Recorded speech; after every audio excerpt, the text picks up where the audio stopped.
What's up, everybody? It's your favorite forearm surfer nerd, and today we are looking at the MMC Reformatted Moors Scavenger, their take on Helex. One of two of the last DJD. I couldn't be more excited to kind of finish that. I really think that it's going to give you those Dinobot feels when those finally get done. I mean, how many years in the making has it been now, right? But I'm super excited to take a look at this guy. I'm super excited to get him with the rest of my team, but in order to do any of that, we got to start with accessories.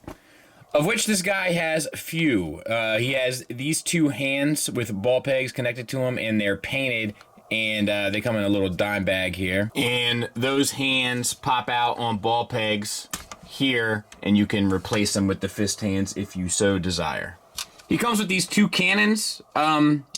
They're not the most elegant, but they are sculpted nicely, and they are painted nicely. So at least there's that, and I dig it. I dig it overall. And you have a couple options with these. So on the side of the vehicle here, there's two notch, like square systems, and you can just use your bits here and plug them into either. And I'm sure there's a recommended space for both, but for me, it's just whatever you dig. I like them better in the back than I do towards the front. They're also intended to go on the back in robot mode. And you have this tank mode, and it's great. And these guns rotate. And there's a great, pardon me, color palette being used here between the two shades of like the purplish blue and then the pink, and then this kind of like off silver color as well as this silver color here. But this silver here is almost like a purplish silver, plus the gunmetal, the translucence, little deco there on the grate at the front. I don't expect this sort of deco from MMC. I don't expect this sort of love and attention given to the color palette and presentation when it comes to reformatted stuff specifically, but they did a terrific job here making it work. I really, really, really dig it a lot. So you have these wheels here on the bottom. So they will roll. It's doofy because of the tracks and stuff, but I guess at least it's included. And yeah, man, I don't really have too much to say about this. Like, you know, it looks exactly as it should. You know what I mean? I dig it. I dig it an awful lot. This pink here is supposed to be like glowing. And I mean, other than airbrushing it, it's never going to look like it's glowing. But I think it works well enough. You know, obviously subjective, but yeah, man, I think they did a good job with this. Let me show you what it looks like next to this fella. You know, it's a big old boy. He's thick. So, yeah, I dig it. So let's get him transformed. You have the kind of second-ish mode, which is done by untabbing this piece, bringing the arms around, extending the arms, opening up these flaps. Where are they? I know they're here somewhere. There they are. And rotating the hands around. And then closing the flaps back down. And you do that on both sides. And I always want to grab from the sides because it looks like because of these squares that's where it should flip, but it's not. He'll flip you for real. You guys know what the movie that's from? He'll flip you for real. And then you have this, which is also cool. And now you can, like, in my opinion, grab, you know, robots and slam them into the spikes there. But you know what I mean? Just like good IDW fun, gives me good IDW feels, give me good IDW vibes. I'm into it. I had to do it just once. Okay, forgive me. All right, let's get to bot mode. So flip up these panels here. They're on the back of the tank. On the side, flip up these panels on both sides. This will allow you to take the entire backpack up and collapse it in. As you're doing so, flip these two panels underneath towards the center. Then just clean up your panels. Underneath, you're gonna flip up your tracks here. You're going to bring this piece down, spin it 180. You gotta pull out your strong hands from inside of the body. And then these double rock back into the cavities where the arms just came from. You can open up this part Let me get a little spudger. There, good grief. Then you can rotate this, connect it back, and make sure that this is flush. And then use this tab to that slot there.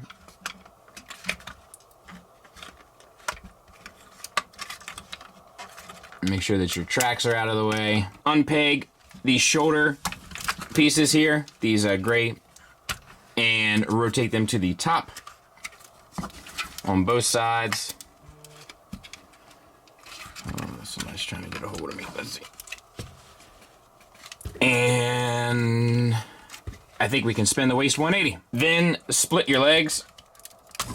Take these bits and hide them in the middle, so to speak. All right, and then we have to untab the knee and untab this from the back, this back of the calf here from the thigh, and slide, well, I guess we gotta undo all of this. And that'll give you the clearance to slide the treads all the way down.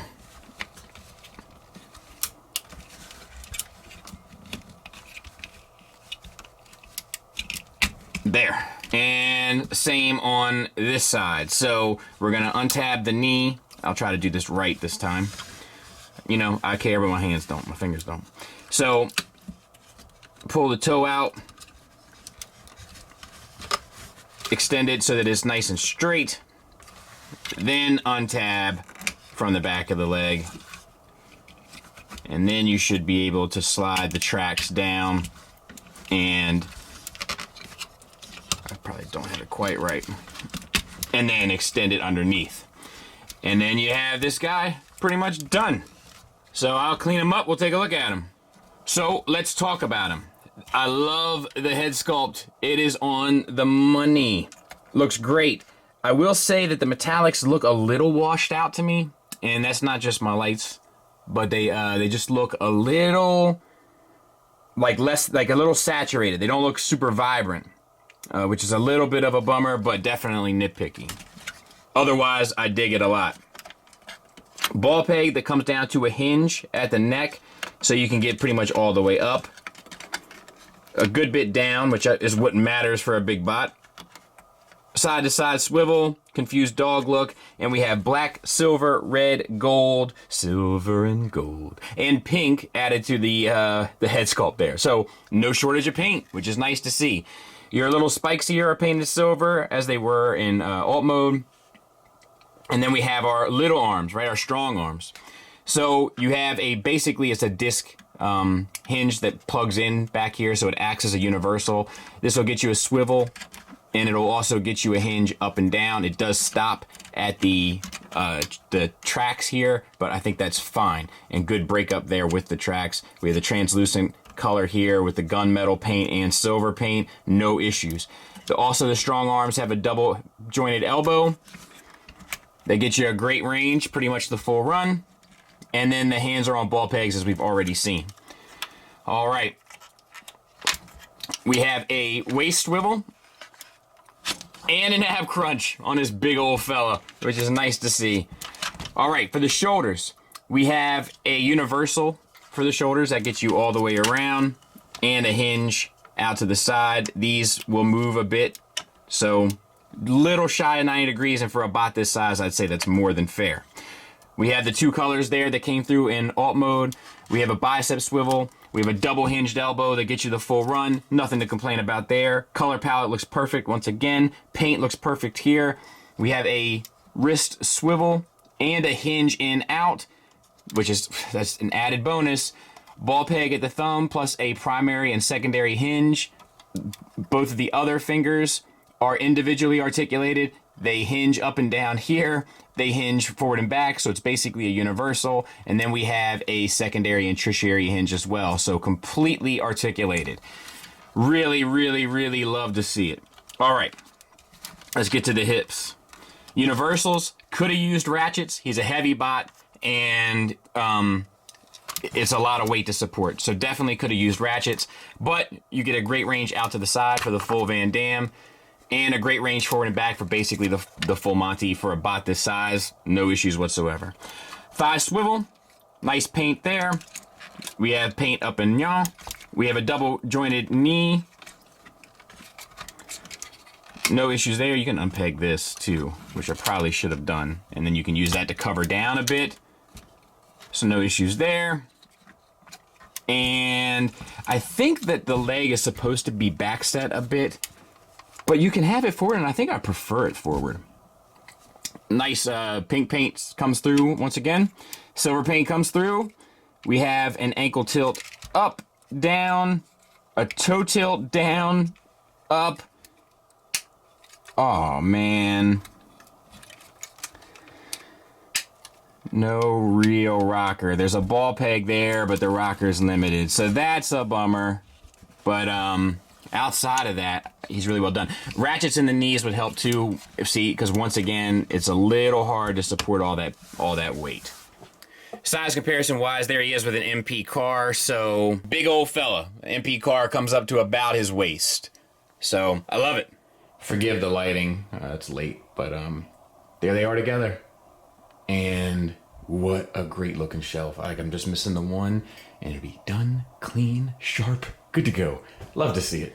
So let's talk about the negatives. Ratchets in the hips, ratchets in the knees. Those are the two biggest things that stand out. He does have a tendency to sort of lose his center balance because he's so heavy on the upper body. And his legs are relatively small proportionately. That's not an MMC issue, that's a design issue. That's not even a design issue, it's a design preference. It's a design choice. But because of that choice, he's a little top heavy. So ratchets in those sections would have helped. Secondly, ankle rocker. It should have been better. And I'm not sure that I see a reason why it's not. You're a little limited here in terms of wide poses because the feet are never going to give you that suspension of disbelief. And lastly, although he does have a fair bit, I wouldn't be mad if he had a little bit more of a range of motion for his head to look down. Especially for a pose like this where you got a guy in his clutches and he's getting ready to pummel him to kingdom come. It would have been nice if he could really peer down at him and look at that fella in his eyes as he's getting ready to rip him limb from limb. And that's all I got.